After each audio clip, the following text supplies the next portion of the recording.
더불어민주당 이재명 대표의 쌍방울 대북 송금 의혹은 수원지검이 서울중앙지검으로부터 이 사건을 다시 넘겨받아 보강 수사를 이어가게 됐습니다. 이 대표 전담 수사팀까지 꾸린 수원지검은 증거 보완에 주력하면서 추가 소환 여부를 검토할 전망입니다. 윤흥성 기자입니다. 쌍방울의 대북 송금 의혹을 수사하던 수원지방검찰청은 지난달 이재명 더불어민주당 대표를 두 차례 조사한 뒤 서울중앙지검으로 사건을 보냈습니다. 검찰은 백현동 개발특혜 의혹과 위증교사 혐의 등과 병합해 구속영장을 청구했지만 결국 법원에서 기각됐습니다.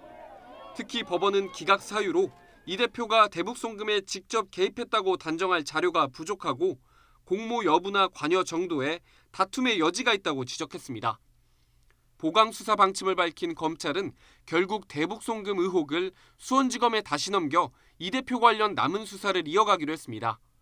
검찰이 밝힌 표면적인 이유는 이화영 전 경기도 평화부지사 등 관련자들이 수원지방법원에 기소돼 재판받고 있는 점을 고려했다는 겁니다.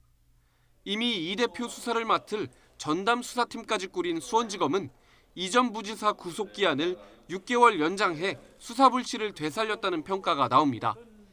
검찰은 이 전 부지사를 상대로 그동안 번복을 거듭했던 이 대표 보고 관련 진술의 일관성 확보에 주력할 것으로 보입니다. 반면 최장 1년 6개월을 수감된 상태에서 재판을 받게 된 이화영 전 부지사는 재판부 기피 신청까지 검토하며 반발하고 있습니다. 여기에 쌍방울 김성태 전 회장이 쪼개기 형식으로 이 대표를 후원했다는 의혹과 법인카드 유용 의혹 등 남은 수사도 진행되고 있습니다.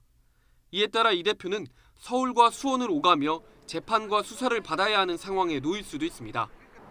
전담 수사팀까지 꾸린 수원지검은 필요할 경우 이 대표 추가 소환 조사도 검토할 것으로 보입니다.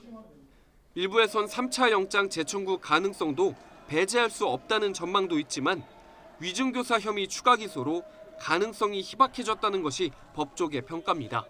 YTN 윤흥성입니다.